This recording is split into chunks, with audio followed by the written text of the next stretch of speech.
Assalamualaikum warahmatullahi wabarakatuh. Bismillahirrahmanirrahim. Alhamdulillahirrabbilalamin. Wassalatu wassalamu ala asrofil anbiya'i wal mursalin wa ala alihi washabihi ajmain amma ba'du. Sebelum itu, perkenalkan nama saya Desi Permatasari. Saya dari kelas E4, NPM saya 1012024. Di sini saya adalah salah satu mahasiswa dari Universitas Teknologi Digital Prodi S1 Manajemen. Di sini saya akan melakukan presentasi untuk memenuhi salah satu syarat untuk mengikuti evaluasi akhir semester dari mata kuliah Pendidikan Agama Islam. Mari kita simak videonya. Nah, di sini saya akan mempresentasikan salah satu materi, yaitu fungsi dan peranan Rasul dalam kehidupan manusia. Sebelum itu saya akan sedikit menjelaskan definisinya, yaitu kehadiran Nabi dan Rasul adalah bagian tak terpisahkan dari tugas manusia sebagai khalifah. Manusia tidak bebas untuk bertindak, melainkan mesti mengacu pada panduan dari Sang Maha Pencipta yang menghadirkannya di bumi. Allah Subhanahu wa Ta'ala menyerahkan pengelolaan dan pemakmuran bumi kepada manusia. Manusia bertugas memimpin sesama umat dengan adil, menegaskan hukum Allah, dan menciptakan kemaslahatan bagi manusia. Lalu aku akan menjelaskan apa sih perbedaan Nabi dan Rasul. Sedikit penjelasannya, yaitu meski memang dirinya mendapat wahyu dari Allah Subhanahu wa Ta'ala, namun Nabi pada dasarnya tidak diwajibkan untuk menyebarkan wahyu tersebut pada umatnya. Sementara itu, Rasul bertugas untuk menyampaikan wahyu dan membimbing manusia agar beriman kepada Allah Subhanahu wa Ta'ala. Lalu ada kedudukan Rasul. Yang pertama yaitu sebagai manusia biasa yang dikerjakan oleh seperti hal-halnya manusia biasa, yaitu makan, tidur, bekerja. Lalu yang kedua, sebagai penerima dan penyampai wahyu dari Allah Subhanahu wa Ta'ala yang berbentuk kitab maupun suhuf. Yang ketiga, sebagai suri tauladan yang harus diteladani umatnya. Lalu kalian tahu nggak sih tujuan dari Nabi dan Rasul itu apa? Nah, Allah Subhanahu wa Ta'ala mengutus para Nabi dan Rasul untuk membekali hidup manusia dengan agama sebagai tuntutan dan petunjuk dalam menjalani kehidupannya dan untuk mengawal peradaban manusia di muka bumi. Allah Subhanahu wa Ta'ala mengutus para Nabi dan Rasul membawa 5 tugas. Apa aja sih? Nah, yang pertama itu kedatangan Nabi Muhammad SAW bukan membawa agama baru, melainkan untuk mengajarkan agama yang sebenarnya.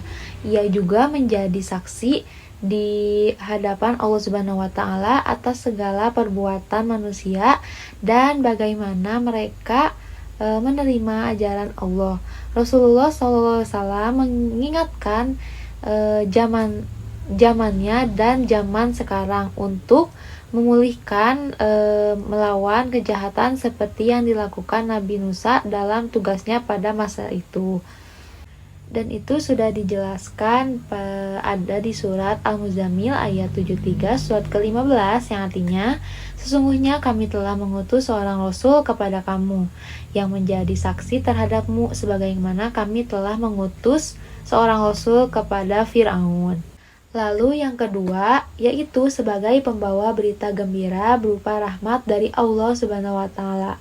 Harapan selalu ada bila manusia beriman, bertobat, dan hidup dengan cara yang baik. Sudah dijelaskan dalam Quran surat 5 ayat 67, yang artinya, wahai Rasul, sampaikanlah apa yang diturunkan Tuhanmu kepadamu. Jika tidak engkau lakukan apa yang diperintahkan itu, berarti engkau tidak menyampaikan amanatnya. Dan Allah memelihara engkau dari gangguan manusia. Sungguh Allah tidak memberi petunjuk kepada orang kafir. Nah, lalu yang ketiga yaitu sebagai pemberi peringatan kepada mereka yang lalai bahwa hidup tidak berakhir hanya sampai di sini, melainkan masih ada kehidupan akhirat yang sangat penting. Sudah dijelaskan dalam Quran surat 3 ayat 31 sampai 32, yang artinya, katakanlah, jika kamu mencintai Allah, ikutilah aku, Niscaya Allah mencintaimu dan mengampuni dosa-dosamu. Allah Maha Pengampun, Maha Penyayang, dan Maha Penyayang. Katakanlah, taatilah Allah dan Rasul. Jika kamu berpaling, ketahuilah bahwa Allah tidak menyukai orang-orang kafir. Nah, lalu yang keempat, mengajak semua manusia untuk bertobat dan meminta ampun atas segala dosa dengan izin dan wewenang yang diberikan Allah kepadanya.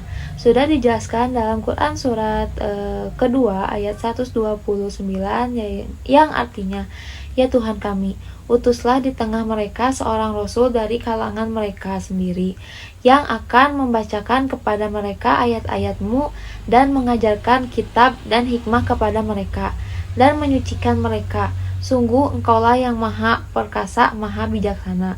Lalu yang terakhir yaitu yang kelima, yaitu sebagai cahaya atau sebagai pelita. Cahaya Islam adalah karunia terbesar yang akan menerangi dunia, berkenaan dengan fungsi Nabi dan Rasul dalam kehidupan manusia dan alam semesta tersebut. Sudah dijelaskan dalam Quran surat ke-33 ayat 45-47 yang artinya, wahai Nabi, sesungguhnya kami mengutusmu untuk menjadi saksi, pembawa kabar gembira dan pemberi peringatan, dan untuk menjadi penyeru kepada agama Allah dengan izinnya, dan sebagai cahaya yang menerangi. Dan sampaikanlah kabar gembira kepada orang-orang mukmin bahwa sesungguhnya bagi mereka karunia yang besar dari Allah. Lalu ada fungsi Nabi dan Rasul. Di sini aku akan menjelaskan beberapa poin. Yang pertama itu untuk mengajak manusia menyembah Allah Subhanahu wa taala dan menjauhi tagut. Yang kedua, untuk mengajarkan ilmu juga makrifat bagi manusia. Yang ketiga, untuk menyempurnakan akal dan pengetahuan manusia. Yang keempat, untuk menegakkan keadilan. Yang kelima, untuk menyelamatkan umat manusia dan kesesatan atau kegelapan. Yang keenam, untuk mengadili serta memberi keputusan atas perselisihan masyarakat. Yang ketujuh, untuk mengajak pada kehidupan yang jauh lebih baik dan tertata. Yang kedelapan, untuk mengingatkan umat manusia akan nikmat yang telah Allah Subhanahu wa taala berikan. Yang kesembilan, untuk membebaskan manusia. Nah, mungkin cukup sekian presentasi yang dapat saya sampaikan hari ini. Mohon maaf bila banyak kekurangan dalam bahasa atau tutur kata, karena yang baik itu datangnya dari Allah dan yang buruk itu datang dari saya sendiri. Semoga presentasi kali ini dapat bermanfaat bagi kita semua. Saya akhiri. Terima kasih. Wabillahi taufiq wal hidayah. Wassalamualaikum warahmatullahi wabarakatuh.